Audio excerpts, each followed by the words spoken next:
Училището не е фактор. Трябва да се подготвяме за реалния живот сами. Училището не ни учи на предприемачество, финанси, продажби или комуникация. Важни умения, с които да сме конкурентни на пазара на труда. И това не е пропуск. То ни учи да запаметяваме факти, да повтаряме, да следваме инструкции, да не грешим. Защото училището не е създадено да подготвя предприемачи, които мислят критично. Създадено е да подготвя работници за предвидима система. Фактите се оценяват лесно. Грешките наказват. Рискът не се насърчава. Инициативата не се измерва. Умения като преговори, презентация и продажби изискват хаос, а системите не обичат хаос.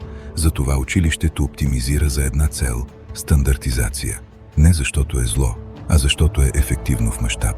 Полезните умения от живота не липсват, защото са ненужни. Липсват, защото създават хора, които мислят самостоятелно. А това е риск за всяка голяма система. Въпросът не е какво не са ни учили, а какво трябва да научим сами.